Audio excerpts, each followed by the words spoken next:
من عمل صالحا من ذكر أو أنثى وهو مؤمن فلنحيينه حياة طيبة. بسم الله الرحمن الرحیم. الحمد لله رب العالمین و العاقبة للمتقین و الصلاة و السلام علی رسول الله محمد و علی آله و صحبه اجمعین. بهترین سلام ها و درودها تقدیم به حضور شما بینندگان عزیز و گرامی. السلام علیکم و رحمت الله و برکاته. با نخستین برنامه از رشته برنامه حیات طیبه در خدمت شما بزرگواران هستیم. امیدوارم که فرصت همراهی با ما رو در این برنامه داشته باشید. حیات طیبه معنا و مفهوم والایی رو در خودش داره که البته ما با نگاهی به آیات قرآن کریم ابعاد و جنبه‌های مختلف این مفاهیم والا و برجسته رو مورد توجه قرار خواهیم داد و همین ابعاد و جنبه‌های مهم در زندگی که به زندگی معنا و مفهوم میبخشه هدف و خواسته است که ما در خلال این رشته برنامه دنبال و پیگیری میکنیم. اما آنچه که مهم هست هر انسانی در زندگی خودش معنا و مفهوم خاصی از زندگی رو مد نظر قرار داره که میتونه اون هدف و خواسته‌ای که برای زندگی خودش تعریف کرده، اون هدف گذاری که برای زندگی خودش انجام داده، اون اسباب و امکاناتی که برای رسیدن به این هدف فراهم کرده، اون حرکت، تلاش و تکاپویی که برای به سرانجام رسیدن اهداف و آرزوها و خواسته های خودش مد نظر قرار داده و از این اسباب کار گرفته، همه اینها شکل و نوع خاصی یا معنای خاصی به زندگیش بده. اما در شکل کلی داشتن یک زندگی مطلوب، داشتن یک زندگی آکنده از آرامش، داشتن یک زندگی مملو و سرشار از سعادت و خوشبختی، داشتن یک زندگی کم دغدغه و البته پر از شادی و سرور و شادمانی و مسائل مختلفی که به عنوان اشکال و گونه ها و حالت ها و رویکردهای مختلف زندگی در زندگی ما انسان ها پدیدار میشه، هر یک از این معانی و مفاهیم بر مفهوم زندگی این فرد غالب بشه و معنا و شکل خاصی به زندگی انسان بده. و از این روست که زندگی مجموعه ای از خواسته ها، آمال و آرزوهایی است که یک فرد در زندگی خودش داره، البته از منظر اون هدف و خواسته‌ای که برای زندگی خودش بیان کرده. و وقتی که ما میگیم حیات طیبه، اشاره ما به یک معنا و مفهوم واقعی و نه خیالی، بلکه کاملا تعریف شده، واضح و روشن برای رسیدن به این چنین زندگی است. حیات طیبه یعنی زندگی پاک و پاکیزه، یعنی اون چیزی که مقصد، هدف، مطلوب و خواسته هر انسان عاقل و خردمندی است. و رسیدن به همچین زندگی در عالم خیالات و توهمات و تصورات نیست، بلکه در جهان واقعیت بر اساس حقایق و مفاهیمی است که دقیقاً بیان این حقایق و مفاهیم خواسته ما و برنامه ما در جهت ارائه اونها در این رشته برنامه حیات طیبه است. و آنچه که خواهیم گفت نه از جانب خود ما که بر اساس راهنمودهای الهی، بر اساس راهنمودهای ربانی و آسمانی با ابلاغ و داده هایی است که از سوی رسول خدا صلی الله علیه و آله و سلم به راهنمایی ایشون دریافت کردیم. و اساساً انتخاب عنوان حیات طیبه هم برگرفته از آیه 97 سوره مبارکه آل عمران هست. سوره 97 سوره مبارکه نحل هست که الله متعال می‌فرماید من عمل صالحا. یکایک این کلمات تک تک این واژگان معانی و مفاهیمی رو در خودش داره که اگر بهش توجه داشته باشیم معنا و مفهوم حیات طیبه که در ادامه این آیه میاد و اسباب و خواستگاه‌های اون چه به عنوان منشأ و چه به عنوان هدف برای رسیدن به این مطلوب و خواسته بسیار بزرگ یعنی حیات طیبه به روشنی بیان شده و بر همین اساس میگیم که حیات طیبه یک حقیقت بزرگ مبتنی بر واقعیت‌هایی است که در جهت دستیابی به اون باید در عالم واقعیت در نگاهی واقع بینانه و البته با روی کردی حق جویانه اسباب رسیدن به اون رو که به روشنی وجود داره فراهم کرد. برمیگردیم به آیه 97 سوره مبارکه نحل. الله متعال میفرماید من عمل صالحا، کسی که کار شایسته انجام بده، خانم باشه آقا باشه فرقی نمیکنه، به عنوان انسان، من ذکر او انثی، مرد باشه یا زن باشه، یه شرط اساسی داره: عمل صالح نخواهد بود مگر به همراه ایمان، مقبول و مورد پذیرش الله متعال نخواهد بود مگر با وجود ایمان. و هو مؤمن، این خانم این آقا عمل صالح و شایسته انجام بده، ایمان هم داشته باشه، مؤمن هم باشه، فلنحیینه حیاتا طیبه. با نون تأکید میگه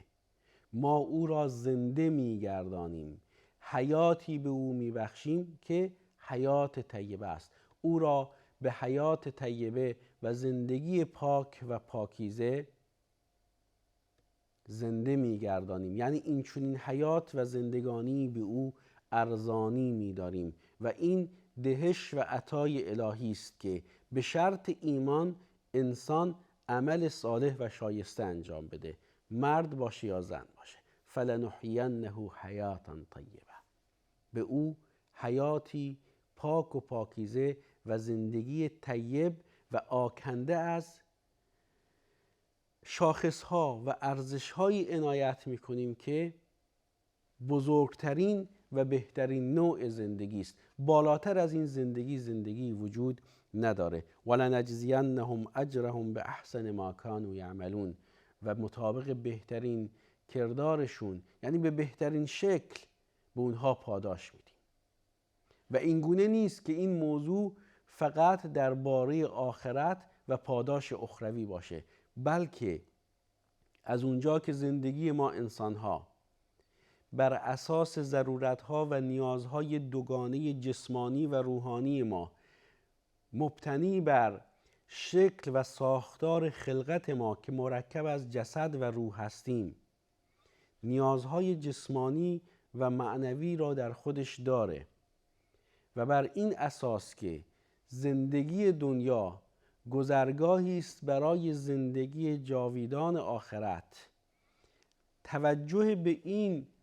نیازمندی ها و پاسخگویی به این نیازمندی ها بر اساس قوانین و سنت ها و دستورات الهی، چه در نظام هستی و گیتی و چه در نظام شرعی و تشریعی، ما رو در این مسیر قرار میده و بلکه این پیامد و نتیجه رو در همین زندگی دنیوی ما قبل از زندگی آخرت داره که اگر مطابق این قوانین عمل بکنیم، اگر مطابق این سنت‌های الهی عمل بکنیم،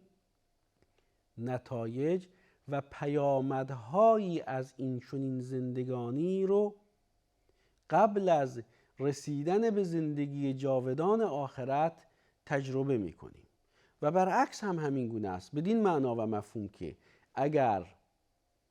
برخلاف سنت‌ها و قوانین الهی در نظام شرعی و نظام تکوینی زندگی بکنیم، پیامدهای ناشی از این شکل زندگی کردن رو قبل از آخرت در همین زندگی دنیوی خودمون مشاهده می‌کنیم. پس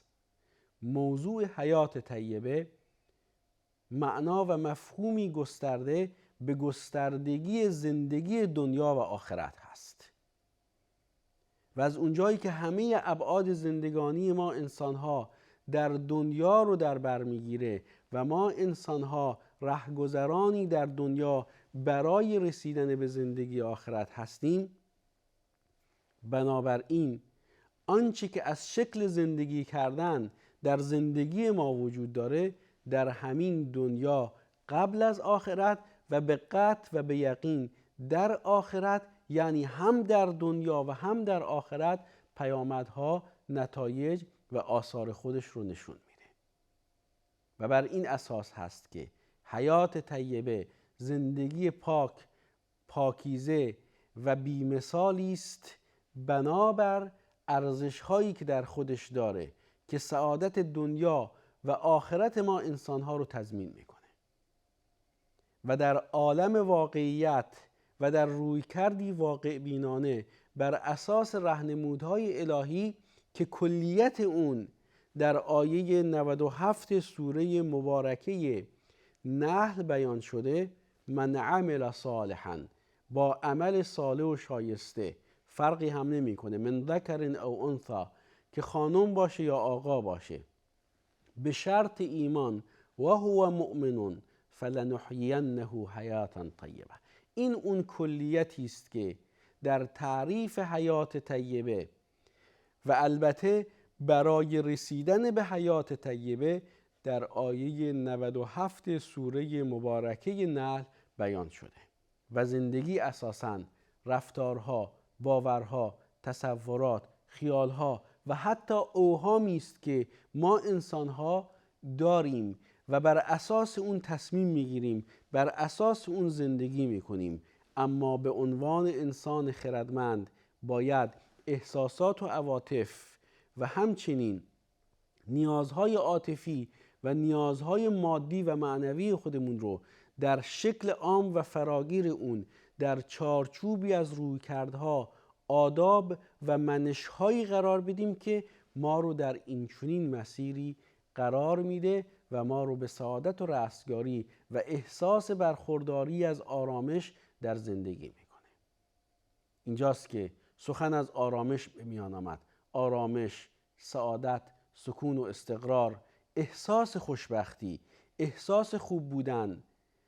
در کنار همه این احساسات به راستی و در عمل خوب بودن، همه اینها مفاهیمی است که در ضمن پردازش مفهوم حیات طیبه مورد توجه قرار میگیره و این جزء بدیهیات پردازش این چنین معنا و مفهومی، اون هم به صورت عملی در زندگی ما انسان هاست. و به همین خاطر هست که انسان ها با تعاریف و معانی و مفاهیم مختلفی که برای خودشون درباره زندگی خودشون و در رابطه با هدف زندگی خودشون دارند، به اشکال مختلف، به گونه‌های مختلف، در اوضاع و وضعیت‌ها و رویکردهای مختلف به زندگی خودشون معنا میدند.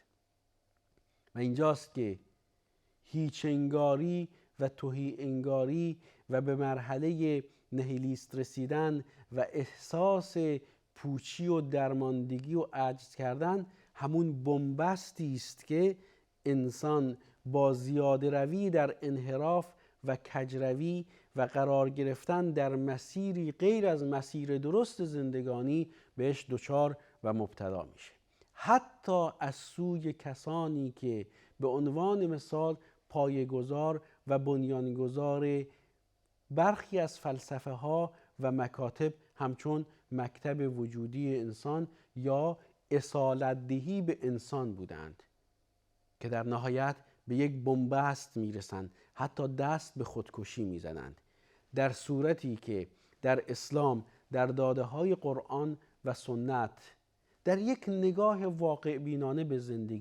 زندگی ارزشمند هست و این زندگی ارزشمند شایسته اینه که پاس داشته بشه، حفظ بشه، تحت عنایت و توجه و رعایت هر یک از زندگی کنندگان قرار بگیره. ما زندگانی هستیم که به ما وظایفی داده شده که اگر به درستی به این وظایف عمل بکنیم، زندگانی ما زندگانی آباد و سرشار از سعادت و خوشبختی و همه مفاهیم و خواسته هایی خواهد بود که در طول زندگی خودمون به دنبالش هستیم. چون یک، در سوره مبارکه زاریات الله متعال این رو بیان می‌فرماید و ما خلقت الجن والانس الا لیعبدون. اون عمل صالح و شایسته‌ای که در آیه 97 سوره مبارکه نحل اومد، من عمل صالحا، اصل و اساسش، بلندای اون ایمان هست و اصل و اساس این ایمان که بر اساس باور قطعی و یقینی در قلب، اقرار به زبان و عمل به جوارح هست، در رأس اون توحید هست. و البته این حکمت و هدف آفرینش ما انسان هاست که الله متعال می‌فرماید و ما خلقت الجن والانس الا لیعبدون. انسان ها و جن ها رو نیافریدم و خلق نکردم مگر برای این که تنها مرا عبادت بکنند. مفسرین به تبع اون اصالت زبان عربی و چارچوبی که داره این رو توضیح داده اند که استثناء در سیاق نفی اینه و ما خلقت الجن والانس، مستثنا میشه الا لیعبدون. استثناء در سیاق نفی حصر رو میرسونه، یعنی حکمت آفرینش ما انسان ها تنها این هست. به معنای دیگر بزرگترین حکمت آفرینش ما انسان ها این هست که الله رو عبادت بکنیم بر پایه توحید. عبادت الله بر پایه توحید و ایمان راستین مفهوم اساسی، گسترده و فراگیری است که همه مفاهیم زندگی رو در خودش داره که در ضمن اون حیات طیبه معنا و مفهوم پیدا میکنه. بنابراین هر یک از جزئیات و مسائلی که به ظاهر جز مسائل پیش پا افتاده زندگی ما شمرده میشه در همین معنا و مفهوم میگنجه. شاید بفرمایید که پس سنت ها و قوانین الهی در نظام تکوینی در اینجا چه جایگاه و معنا و مفهومی پیدا میکنه؟ اینها هم به هم پیوسته و در کنار سنت ها و قوانین الهی در نظام شرعی است که ما در یک بسته کلی در چارچوب نظام های زندگی میکنیم که الله ما رو در اون قرار داده که اگر در این سه نظام تشریعی، تکوینی و تقدیری زندگی رو بفهمیم، مفاهیم رو بفهمیم و دریابیم، در حقیقت در مسیر زندگی خوب و درست، یا همون بهتر بگم حیات طیبه، گام برداشتیم و زندگی کردیم و برخوردار از حیات طیبه در دنیا و آخرت بوده ایم و خواهیم بود، به شرط این که در این سه مسیر و در چارچوب این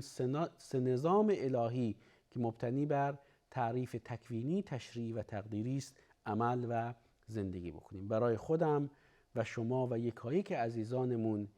برخورداری از حیات طیبه رو از الله خواهانم. موفق و مؤید باشید. الله نگهدار.